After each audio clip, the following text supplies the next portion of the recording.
Hello everyone, Dr. Jason Deitch here for another edition of today's Chiropractic Leadership.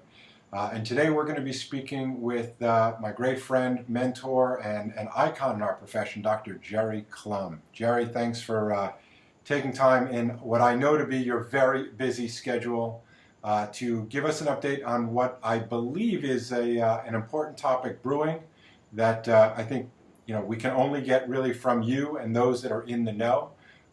Thanks for being here. Let me start off by saying hello.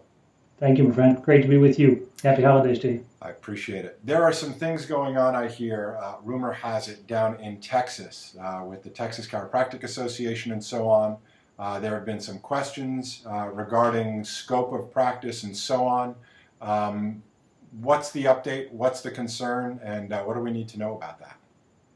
Well, it's a great time for us to be chatting because there have been some recent developments in the situation in Texas. But let me try and take you back through the past decade. This hubbub in Texas started in 2006.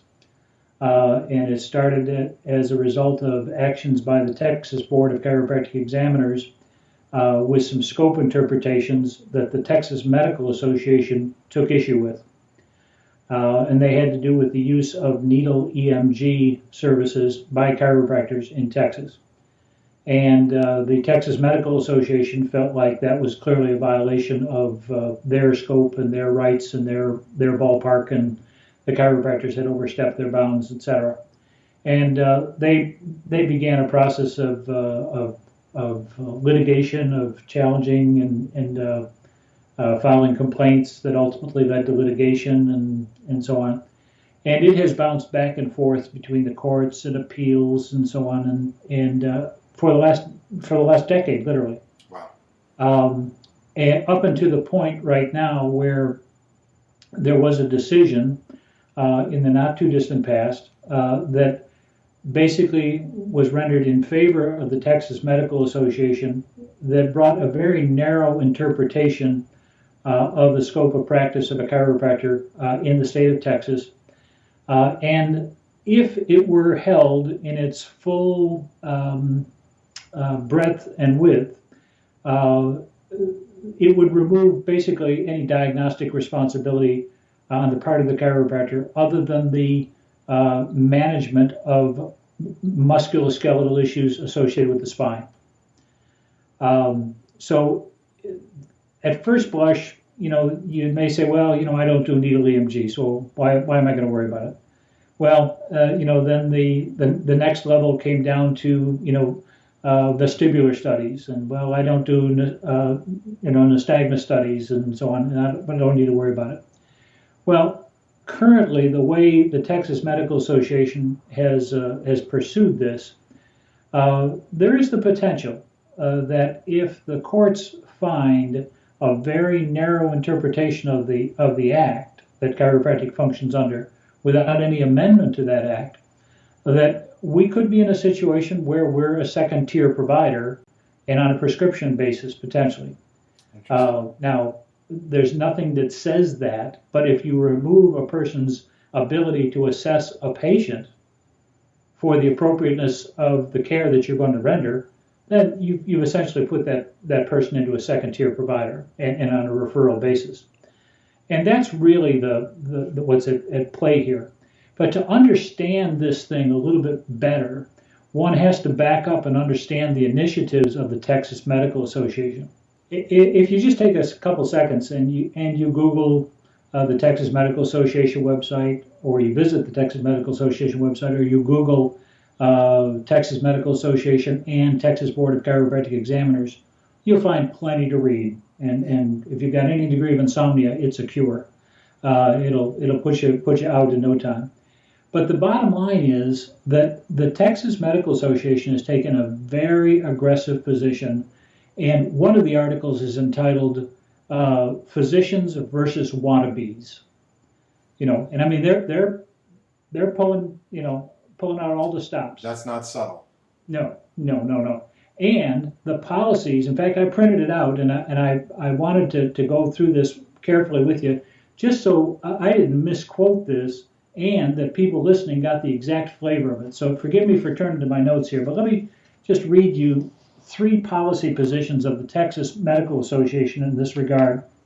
To prevent any efforts to expand scope of practice beyond that safely permitted by non-physician practitioners' education, training, and skills.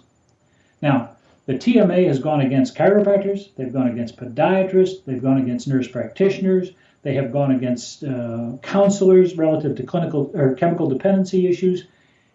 They are on an all-out, full frontal attack that nobody does anything that we don't control. It's the bottom line in their view. Their second policy statement, defend a single standard of care, the physician's role as leader in the healthcare team, and the physician's ability to delegate responsibility to supervise medical care for patients. There's one point, it's the physician, period. It's loud and clear. In their final statement, support licensure efforts by non-physician practitioners when it improves patient care, when the practitioners have appropriate training, and when there is appropriate linkage to the Texas Medical Board for regulatory control. So it's very simple. Operative word, control.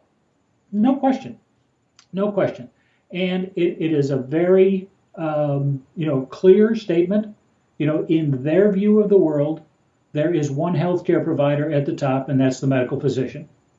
And everyone else is subservient there too. It's absolutely crystal clear in the discussion. So when you look at the litigation that's been involved, it's not hard to understand where it came from.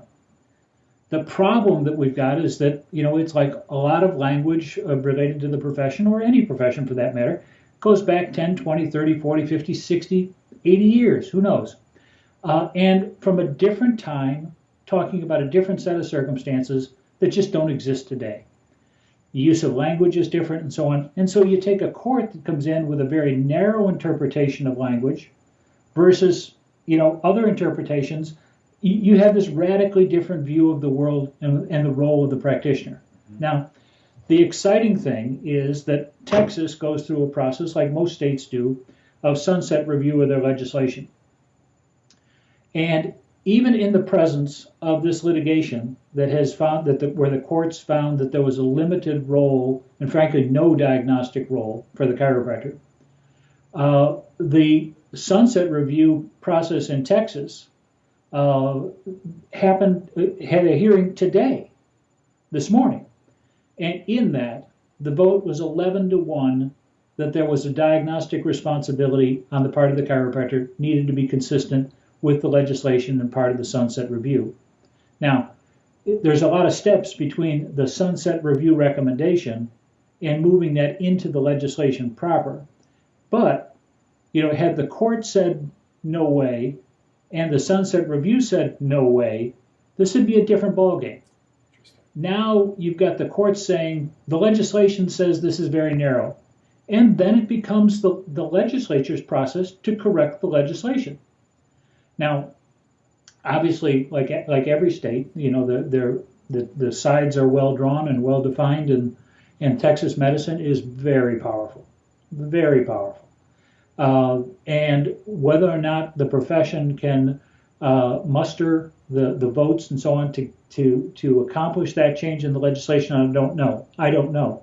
But the reality is we have been functioning as primary contact providers with diagnostic responsibilities for decades.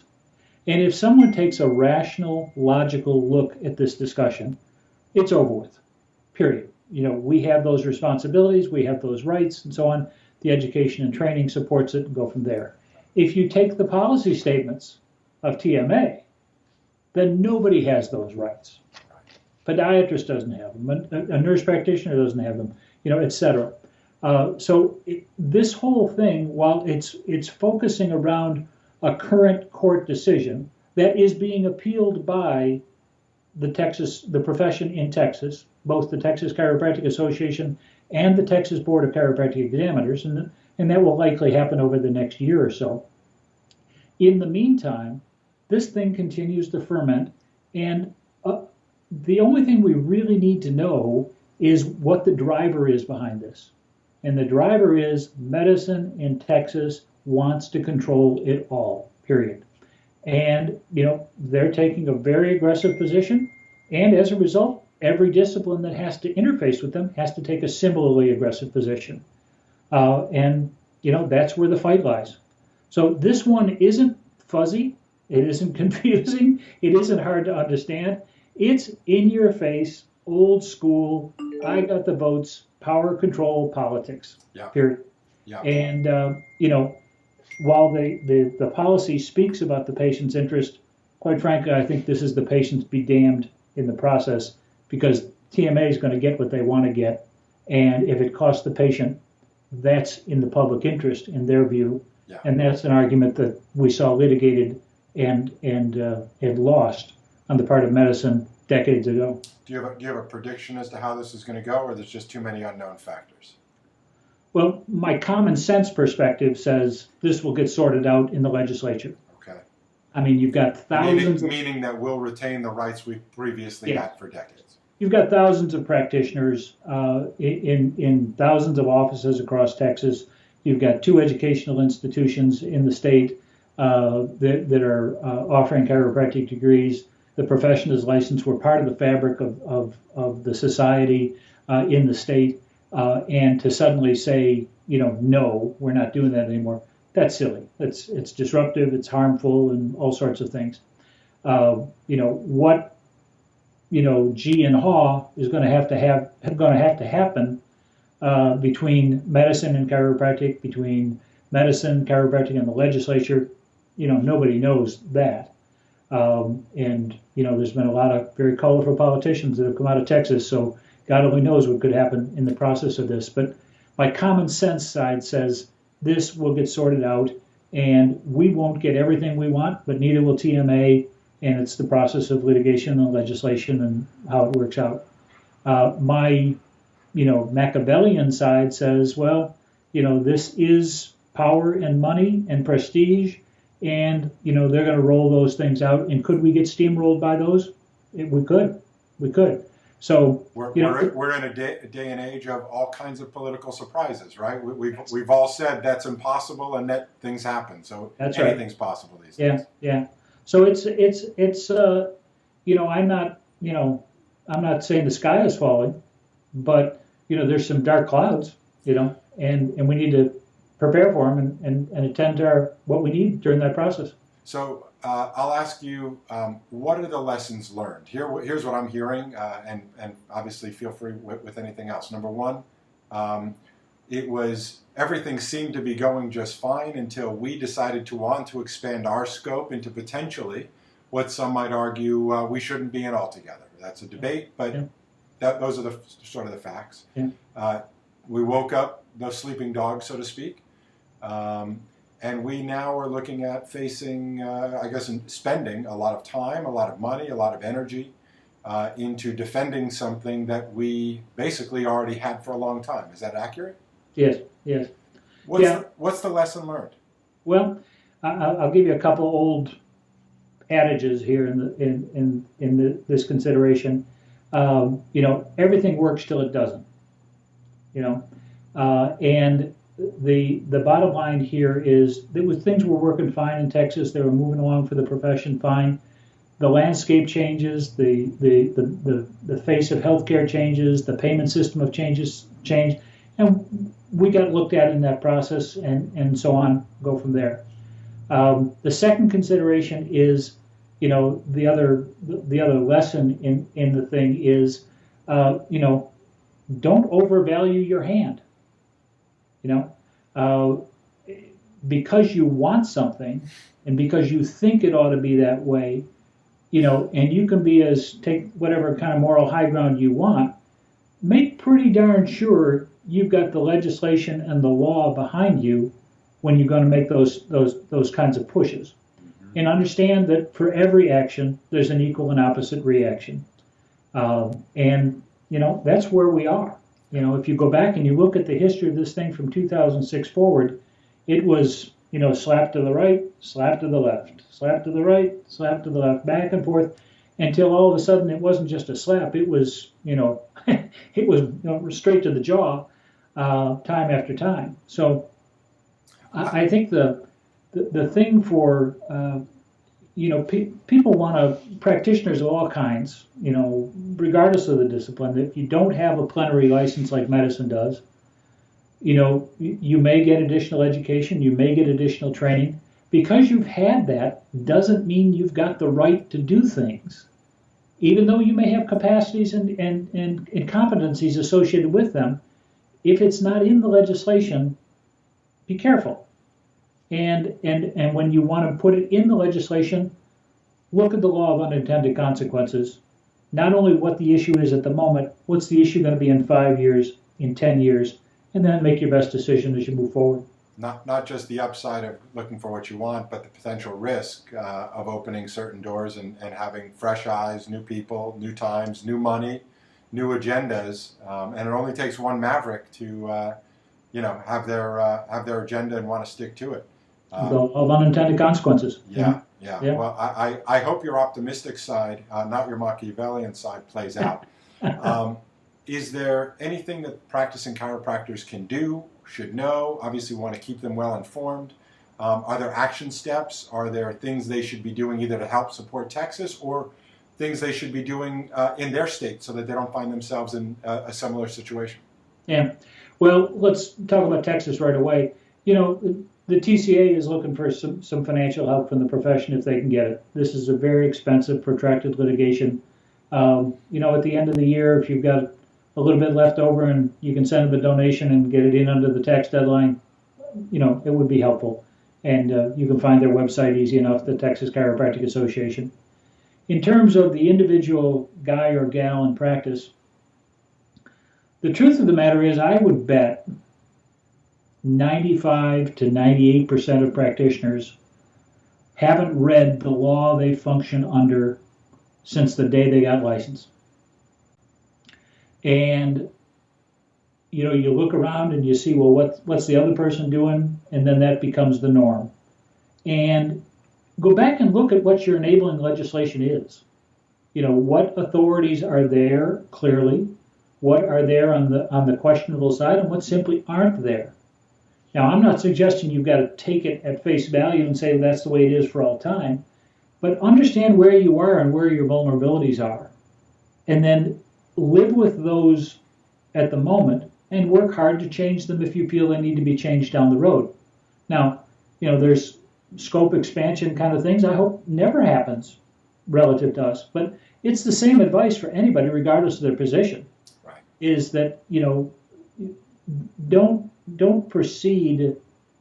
I used to teach a class at the college relative to politics and legislation and rules and so on. And I began with asking the question in the class is who under the United States Constitution is guaranteed a right to health care? And I got, old people and children and the poor and moms and you name it, everything. And the bottom line is the only population that's guaranteed a right to health care by the Constitution are prisoners. Interesting. Period. Now, everybody else gets to health care by way of legislation, not by way of the Constitution. Okay. Now, the Constitution enables the legislation, but the legislation dictates and directs every bit of health care. Now, some of it's federal in terms of policy, some of it's state, but we license practitioners on a state-by-state basis, and people forget that. And people forget that those lines on the map are important, and a lot changes when you cross them. Yeah. And they're not the same from spot to spot. And because somebody can do that in Ohio or somebody does that in Florida, somebody's going to jail in Georgia for it. So it's that process of understanding your legislation, understanding the realities of where you are, and become involved to either protect that or to change that. Yeah. Because if my premise is right, that there is no constitutional guarantee for the word chiropractic isn't in the Constitution. So if I'm right with my interpretation that everything else comes about by legislation, then we exist in a very precarious environment. and that we can be brought into existence by legislation and we can be taken out of existence. And the variables of our existence can change with that legislation over time. Now, people get involved in disciplines, and particularly an emerging discipline like chiropractic, and think, well, there's licensure in all 50 states, everything's done, and so on. It is a moment in a situation that requires diligence and perseverance for all time, because the interests of other parties are not necessarily ours, and vice versa. So we need to be there to advocate for ours, and if we're not there, you can count on the fact that somebody else is going to carve up that pie differently, and we're not going to have a very big slice, if a slice at all. So my advice and counsel to folks individually is, you may think you're not a political person, and you may think you don't have political responsibilities and needs, but if you carry a license and you hold a license, you are. And you're a political person for lots of other reasons, but that one in particular in this discussion, if you understand that, then you got to act accordingly and stay involved. It sounds like the spirit, and I guess it depends on how deep we want to go with this, but there seems to be an ongoing theme of some within the chiropractic profession, in fact, wanting to expand the scope, including prescription drugs and so on and so forth. And what I'm kind of watching through, speaking with you, I've spoken with Tom Clapp about drugs in chiropractic and so on, is that by potentially pushing these scope issues, which many, I think, practicing chiropractors seem to have this, there's nothing I can do about it, I may not do it, it'd be fine, if they want to do it, that's fine, but I don't want to, so it doesn't affect them. But is this a lesson for those that just have a hands-off attitude or think that they can't participate or have much to do with the future of the profession? Is this a lesson for all of us to make sure we're supporting those that actually protect our rights, and be careful, cautious of those organizations or schools, associations that are looking to expand the scope? Because, like you said, there's an equal and opposite reaction. It, in fact, could come back to take rights away from us, as we're seeing threatened right now. Is that? Yeah. No, I agree completely, and I think that the profession in Texas, as an example, I think for the handful of people that were concerned and wanted to use needle EMG, the rest of the profession is suffering greatly in Texas because of that.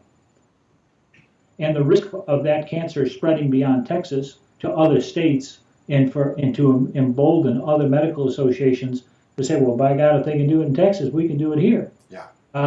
That's dangerous stuff. Yeah. So I would be careful and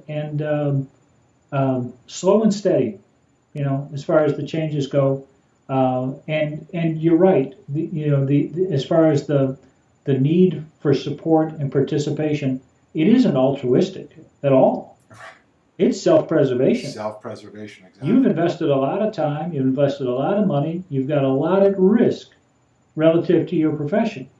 And it requires constant diligence and constant attention to make sure everything stays okay. Yeah. And, the truth of the matter is, that's not a popular perspective. People want to leave that to somebody else and then complain about it when it isn't what they like it to be. But it just doesn't work that way. The places where chiropractic has the best circumstance are the places where there are larger numbers of people who understand the significance and importance of that involvement and don't let it go.